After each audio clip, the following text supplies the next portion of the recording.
तो फिर मैं उसके घर गया एक ही दफा बस, फिर दायरे लाहौर अच्छा मेरी भी मतलब कुछ अखलाक आदमी थे। बहुत बहुत, हाँ वाकई वाकई, और बड़ी वजीह उनकी पर्सनैलिटी थी। सलीम नासिर। सलीम नासिर तो मुझे बहुत पसंद थे। हाँ बहुत बड़े। सलीम नासिर तो मेरे साथ लाहौर में मेरे कमरे में रहे जब वो मोहम्मद अली साहब, तो मोहम्मद अली से उनकी कोई रिश्तेदारी थी दूर की, तो वो जब वहां से आए सिंध से उनका ताल्लुक था, तो वो पहले मोहम्मद अली साहब क्या ठहरे, फिर कुछ 6 महीने के बाद उन्होंने सोचा कि नहीं बहुत हो गया, मैं कहीं और जगह तलाश करता हूँ, तो उन्हें जगह मिली नहीं जहाँ उन्हें वादा किया गया था। तो मैं उस जमाने में रहता था टेम्पल रोड पे, तो मेरे पास 2 कमरे थे खासे बड़े, बहुत बड़े बड़े। अच्छा, तो मेरे साथ रहे कोई 2 महीने। अच्छा अच्छा, वो क्या वैसे ही थे जैसे टीवी पे, जैसा एक बड़ा मजेदार सा कैरेक्टर उनका एक था, या उससे बिल्कुल ऑपोजिट थे, या सीरियस? जिंदगी में बहुत संजीदा थे वो।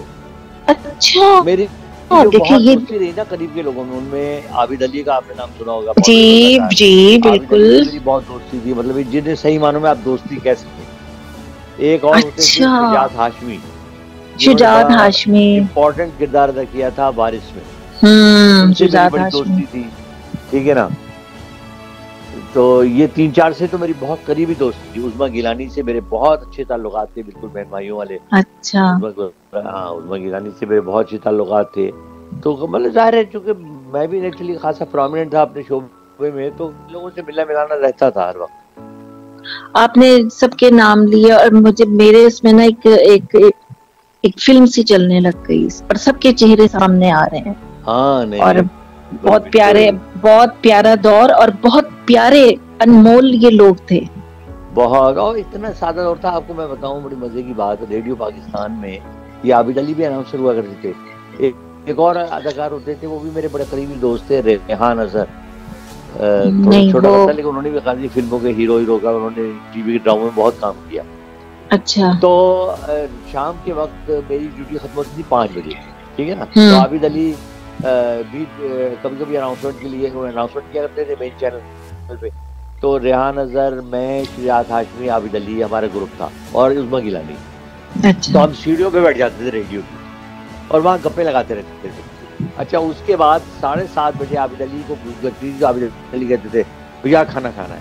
तो मैं सादगी का आपको बता रहा हूँ, हमारे रेडियो के बराबर एक खोखा सा हुआ करता था जिसका कोरमा बहुत मशहूर था।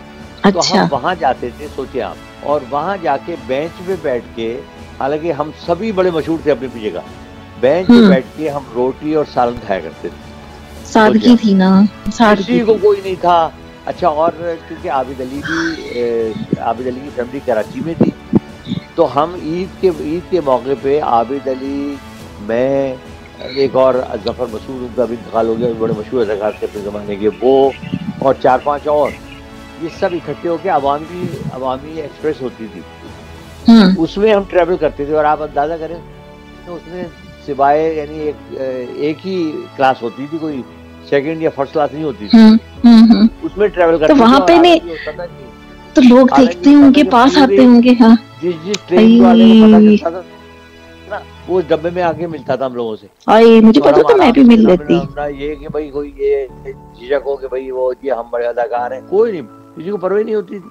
अच्छा, लेकिन भाई उस जमाने में ये ऐसे लोग, ये एक्टर्स ऐसे हुआ करते कि अगर किसी ने देख भी लिया है ना, तो हमने उसको देखा था, इस तरह शोर मच जाता था। इसका मैं आपको एक वाकया सुनाऊं, ये भी मेरा आंखों देखा वाकया है।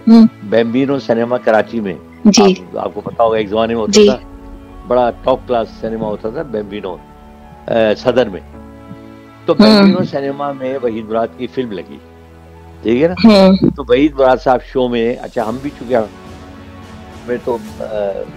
मैंने तो उसका प्रोग्राम बनाया था, तो मुझे इनवाइट किया गया, डायरेक्टर ने कहा भाई ये टिकट्स हैं, आप आ जाए। तो मैं भी अपनी फैमिली के साथ गया हुआ था। वहीद मुराद की सफेद गाड़ी थी उस जमाने में, मेरा ख्याल है कि वो शेवरलेट बड़ी गाड़ी। अच्छा।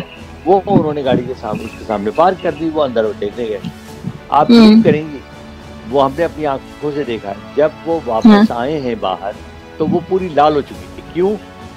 लड़कियों ने उसको वो लिपस्टिक लगा के ना बोतल दे देंगे उसको ओ लाल करके फल्ला, पूरी गाड़ी काट, ये उसकी पूरी, ये आलम था।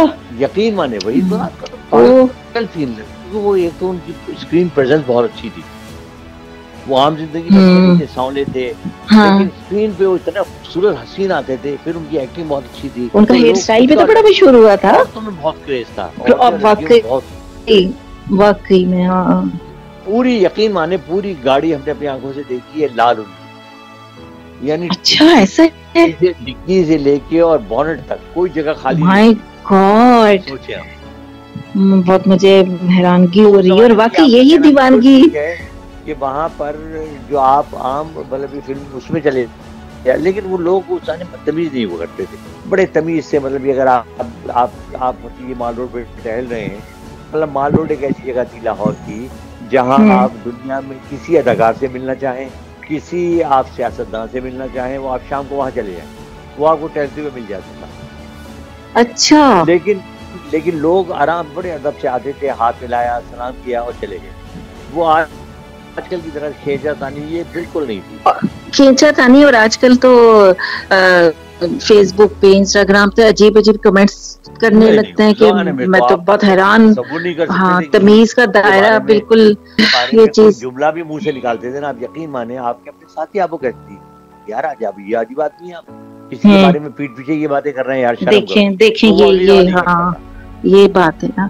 आप 1 घंटा गुजरने का टाइम पता ही नहीं चलता आपके साथ। यार और और मैं तो बड़ी महसूस एक होती हूँ। घंटे में 59 मिनट मैं बोलता हूँ, 1 मिनट आप बोलती हैं। तो हम तो आप ऐसी थोड़ी है मन में, यहाँ पर आपको ऐसी थोड़ी बिठाया, हमने सुनना है आपको। उम्मीद है आपको प्रोग्राम पसंद आया होगा। मुझे और हसन